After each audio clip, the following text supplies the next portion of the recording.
BSP के एक candidate ने आरोप लगाया कि उसने जिस बूथ पर वोट डाला उसके परिवार के 6 वोट है और तमाम उस बूथ पर उसको वोट देने वाले लोग हैं, मगर उस बूथ में उसको एक भी वोट नहीं निकला। उसके परिवार के 5 लोगों का भी वोट नहीं निकला, उसका खुद वोट भी नहीं निकला। यह इस बात का सबसे बड़ा ठोस सबूत है कि ईवीएम मशीन को सेट किया गया था। यह सेट किया हुआ मामला है, मगर कहीं कहीं यह सेट पकड़ में आता है और उसके ठोस सबूत सामने आते। 8 अक्टूबर 2013 को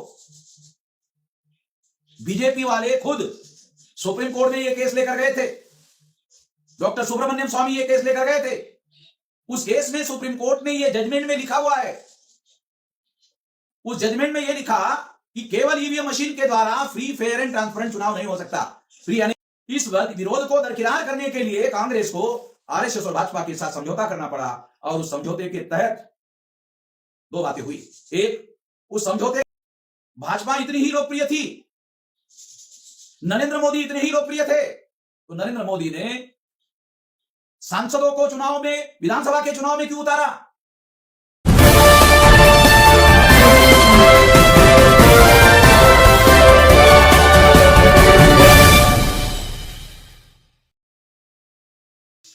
साथियों, अभी 5 राज्यों के विधानसभा में चुनाव हुए और इस विधानसभा के चुनाव में मेरा ऐसा मानना है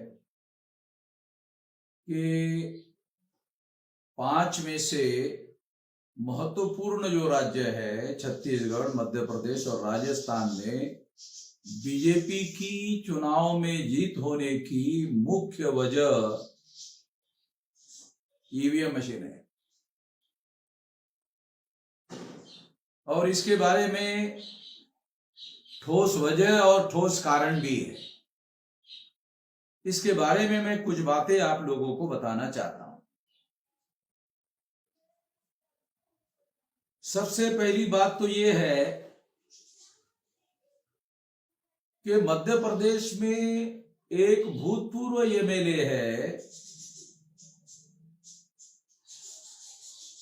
उसको केवल 50 वोट पड़े, ऐसा दिग्विजय सिंह का कहना है। ऐसा उस एमएलए ने दिग्विजय सिंह को कहा। यह हैरान करने वाली बात है। अगर सेटिंग ना हो तो निश्चित रूप से ऐसा हो नहीं सकता।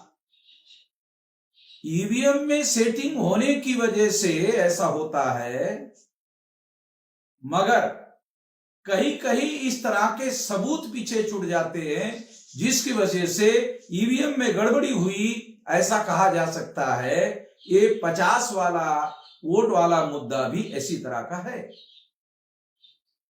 उसी के साथ साथ बीएसपी के एक कैंडिडेट ने आरोप लगाया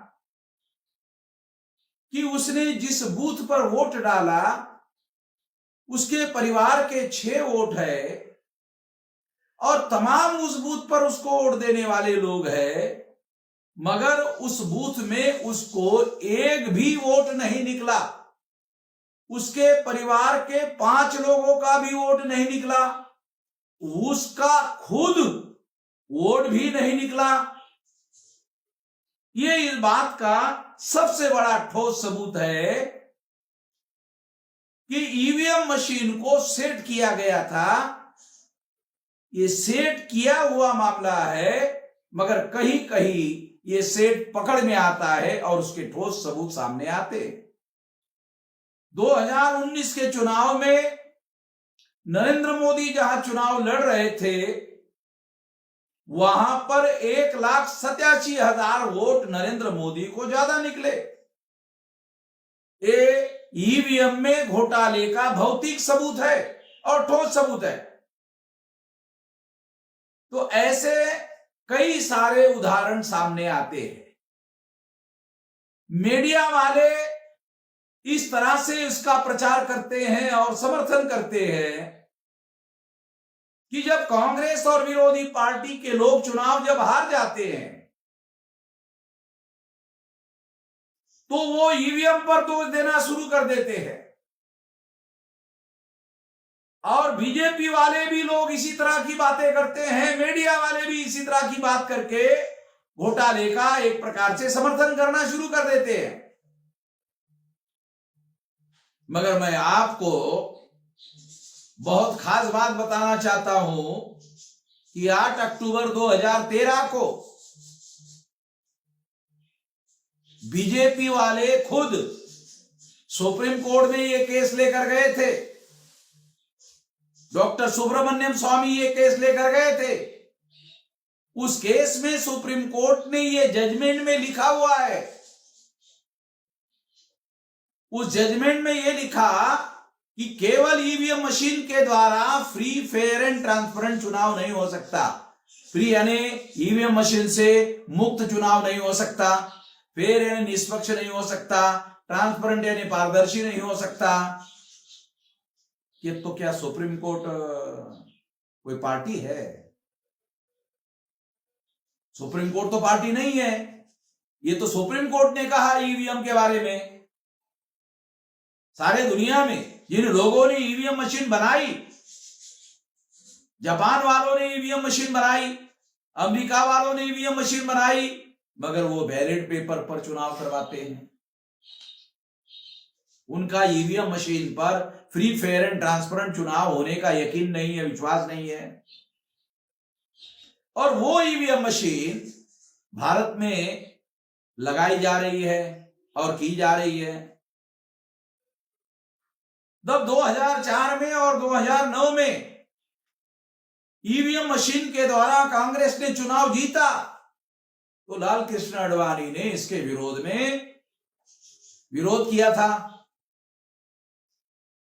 और इस वजह से इस विरोध को दरकिनार करने के लिए कांग्रेस को आरएसएस और भाजपा के साथ समझौता करना पड़ा। और उस समझौते के तहत दो बातें हुई। एक, उस समझौते के तहत 2014 में और 2019 में 2 बार बीजेपी को ईवीएम से घोटाला करके चुनाव जीतने के लिए अलाउ किया गया। और दूसरा, जो कंप्लेन करने वाले लाल कृष्ण आडवाणी थे, उसका पॉलिटिकल करियर पूरी तरह से चौपट हो गया, खत्म हो गया। जबरदस्ती से उसको रिटायर कर दिया गया। और समझौते को मानने के लिए आडवाणी राजी नहीं थे।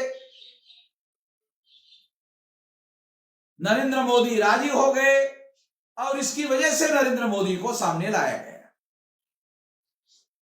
अगर हम लोग पीछे के बैकग्राउंड में जाकर सारा डाटा कलेक्ट करते हैं तो ये सारी बातें सामने आ जाती है। तो इसलिए अभी जो 3 राज्यों के चुनाव में ऐसा हुआ, ऐसा कहा जा सकता है, इसके ठोस सबूत भी आए हैं।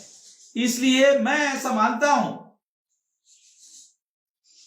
कि इसको डाइवर्ट करने के लिए भी हो सकता है कि राजस्थान में खून खराबा करने की कोशिश की गई हो और टीवी और मीडिया में खबरें चेंज होगी हो।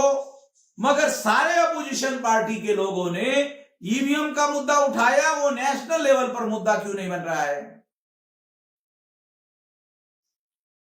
सारे अपोजिशन के लोगों को ईवीएम का मुद्दा बनाना चाहिए, नहीं तो आने वाले लोकसभा चुनाव में भी वो चुनाव को उनको हरवाया जा सकता है। सारे विरोधी पार्टी के लोगों को इस मुद्दे को लेकर हंगामा करना चाहिए सारे देश भर में।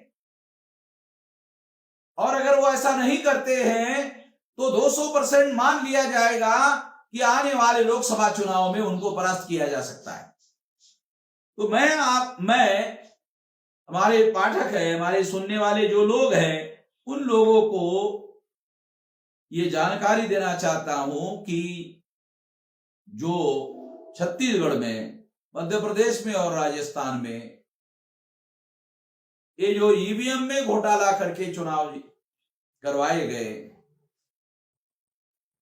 और जीतने की ये बड़ी वजह है। मान लो थोड़ी देर के लिए कल्पना करो कि ये 3 राज्यों में अगर नरेंद्र मोदी चुनाव हार जाते तो क्या आरएसएस के लोग नरेंद्र मोदी को 2024 के चुनाव में प्रधानमंत्री पद का कैंडिडेट बनाने के लिए राजी हो जाते हैं? मैं तो नहीं मानता। अगर वास्तव में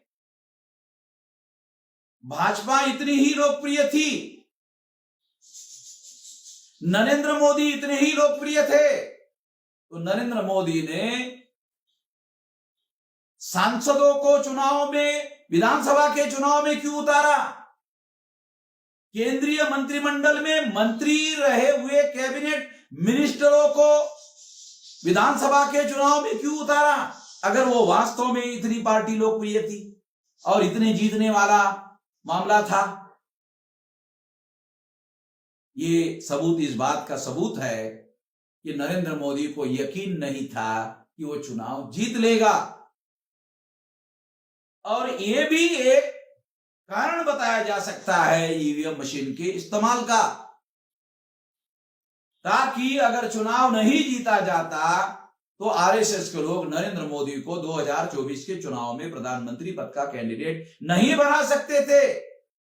इस वजह से इस चुनाव में यह गड़बड़ी की गई होगी, ऐसा कहा जा सकता है, और इसके ठोस सबूत भी आए हुए हैं। इसलिए अपोजिशन पार्टी के लोगों को पूरी ताकत के साथ इस मुद्दे को उठाना चाहिए 17 दिसंबर को। और अपोजिशन पार्टी की इंडिया गठबंधन की जो मीटिंग होने वाली है, मैं उनको अनुरोध करता हूं कि वो इसका रेजोल्यूशन पास करे और इसके लिए सारे देश भर में ईवीएम के विरोध में भारत बंद का ऐलान करे, तो 2024 के चुनाव में उनको चुनाव जीतने का अवसर उपलब्ध हो सकता है, अन्यथा नहीं। इस चैनल पर दिखाए जाने वाले सभी न्यूज से अपडेट रहने के लिए चैनल को सब्सक्राइब करें और बेल आइकन को दबाना ना भूलें। धन्यवाद।